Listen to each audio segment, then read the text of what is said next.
Assalamualaikum warahmatullahi wabarakatuh. Perkenalkan, nama saya Hermawan dari kelompok 3. Di sini ada saya sendiri Hermawan dan teman saya Alfi, Mas Sairani Mufriha dan Dela Lingga. Di sini kami dari kelompok 3 akan mempresentasikan tentang magnetisme dalam bahan dan medan magnet bumi. Langsung saja, materi pertama akan disampaikan oleh saya sendiri, yaitu magnetisme adalah salah satu fenomena di mana material mengeluarkan gaya menarik atau menolak pada material lainnya. Magnetisasi ditimbulkan oleh medan magnet yang membentuk barisan dipol-dipol magnet sehingga arahnya terbentuk pengutupan magnet. Magnetisasi didefinisikan sebagai momen dipol magnet, satuannya volume. Baik, mungkin itu saja dari saya. Materi selanjutnya akan disampaikan oleh rekan saya lainnya. Magnet adalah suatu benda yang dapat menarik benda lainnya. Contohnya itu seperti besi dan baja. Sifat magnet dapat dibuat dengan berbagai cara dan dapat hilang karena beberapa sebab. Semua magnet mempunyai sifat-sifat tertentu. Setiap magnet bagaimanapun bentuknya mempunyai dua ujung di mana pengaruh magnetiknya paling kuat. Dua ujung tersebut dikenal sebagai kutub magnet, yaitu kutub utara dan kutub selatan. Gaya magnet seperti gaya listrik, terdiri dari tarik-menarik dan tolak-menolak. Jika dua kutub yang sama saling didekatkan, kedua kutub tersebut akan tolak-menolak. Namun, jika kutub utara didekatkan dengan kutub selatan, kutub-kutub tersebut akan tarik-menarik. Aturan untuk kutub-kutub magnet tersebut berbunyi seperti kutub-kutub senama akan tolak-menolak dan kutub-kutub tidak senama akan tarik-menarik. Secara mikroskopis, di dalam bahan magnet terdapat arus-arus kecil. Arus-arus kecil tersebut disebabkan oleh gerakan elektron mengelilingi inti atau gerakan elektron pada sumbunya. Sedangkan secara makroskopis, dalam bahan magnet terdapat dipol-dipol magnet. Arah dipol-dipol magnet ini adalah acak sehingga saling meniadakan. Seperti halnya bahan yang dipengaruhi oleh medan listrik akan terjadi polarisasi. Maka, bahan yang dipengaruhi medan magnet juga akan terjadi polarisasi magnetik atau magnetisasi. Magnetisasi timbul disebabkan oleh pengaruh medan magnet tersebut membentuk pembarisan dipol-dipol magnet sehingga arahnya teratur seolah-olah terbentuk pengutupan magnet. Analog dengan definisi polarisasi, maka magnetisasi didefinisikan sebagai momen dipol magnet per satuan volume dan dituliskan sebagai berikut. Magnetisasi sama dengan sigma dipol magnet per volume. Nah, ini untuk persamaan satu. Atau jika kita turunkan menjadi dipol magnet sama dengan magnetisasi dikali turunan dari volume. Ini untuk persamaan kedua. Kemudian sehingga dipol magnet itu hasilnya sama dengan integral volume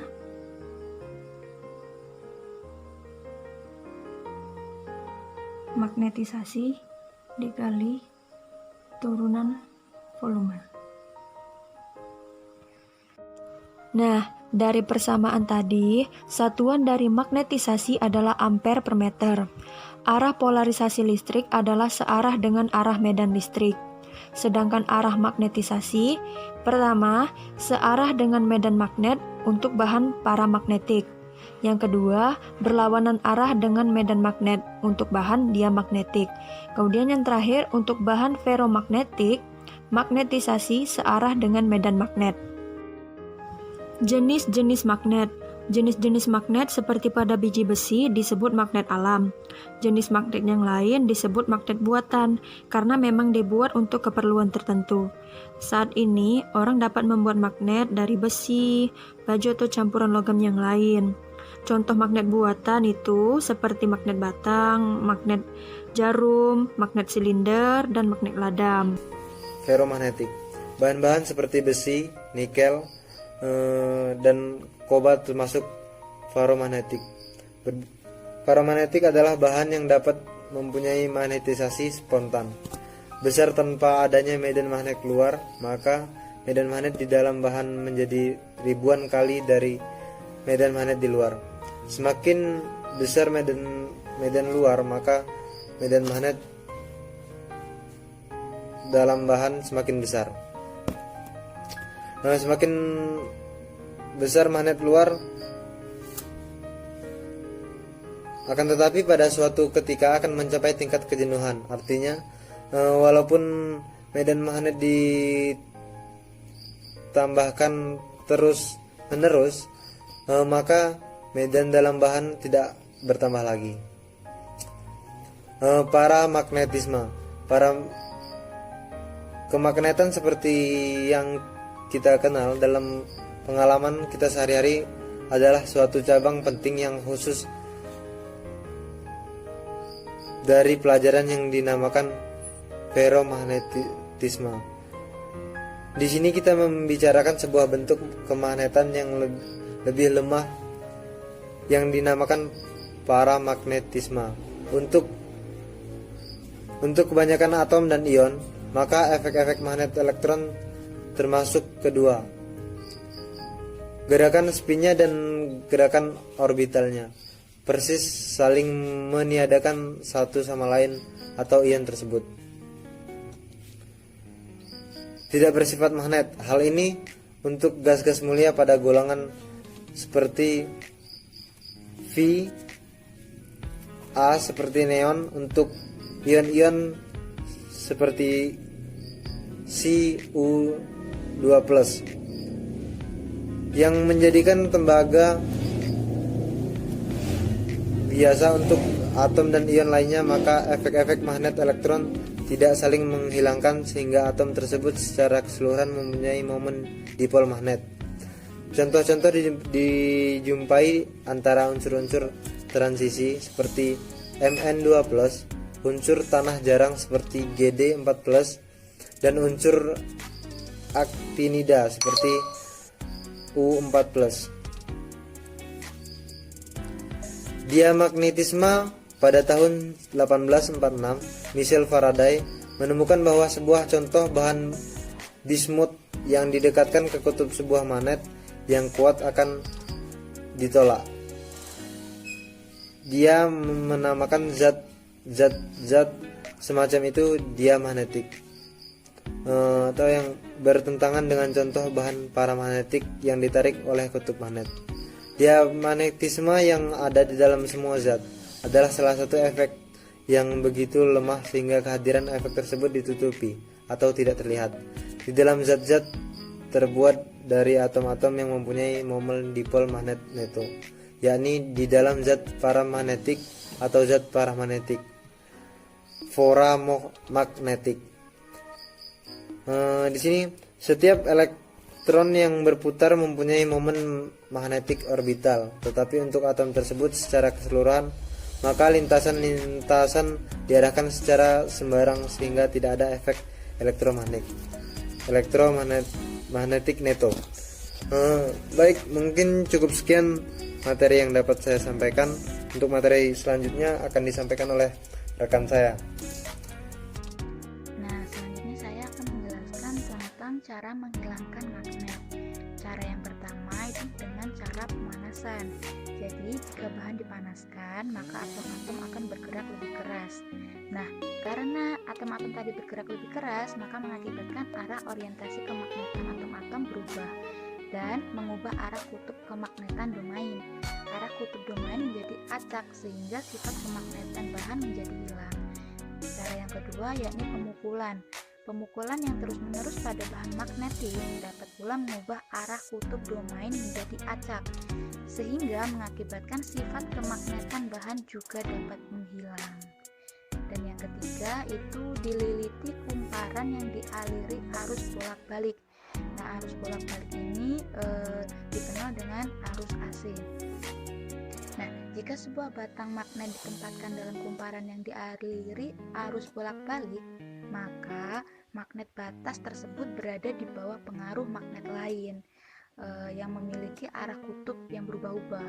Hal ini dapat mengganggu arah orientasi domain magnetik dalam bahan, sehingga arah orientasi domain menjadi acak. Nah, inilah yang mengakibatkan sifat kemagnetan bahan menjadi hilang.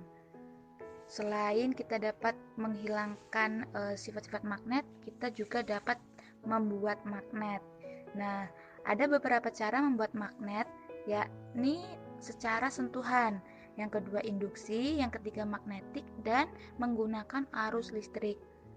Nah, cara sentuhan itu ada dua cara yang dapat dilakukan, yaitu sentuhan tunggal dan sentuhan bercabang. Nah, pada sentuhan tunggal, batang besi digosok atau disentuh dengan magnet permanen dari ujung ke ujung.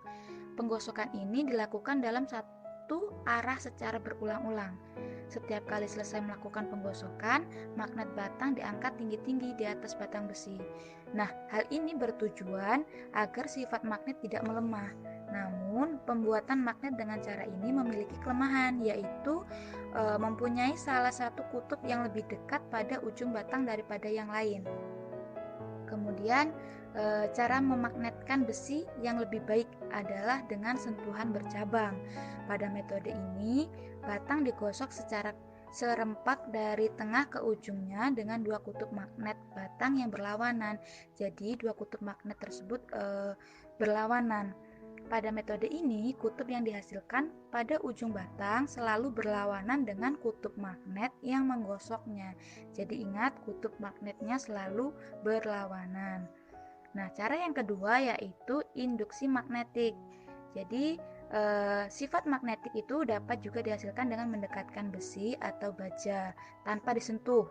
Nah, itu langsung menuju ke magnet batang yang kuat. Salah satu ujung paku didekatkan ke salah satu ujung magnet, sedangkan ujung yang lainnya didekatkan dengan serbuk besi. Kemudian, cara yang ketiga yaitu menggunakan arus listrik. Kita dapat membuat magnet dengan melilitkan kabel tanpa isolasi. Jadi kita lilitkan saja tanpa diisolasi, misalnya kawat tembaga, misalnya kita lilitkan pada paku. Kemudian ujung-ujung kabel dihubungkan ke kutub-kutub baterai. Selama arus listrik mengalir, paku dapat menarik serbuk besi atau paku-paku kecil. Tetapi bila arus listrik diputus, maka serbuk besi akan jatuh. Nah, hal inilah yang menunjukkan bahwa gaya magnetik yang paling besar itu terdapat pada bagian ujungnya.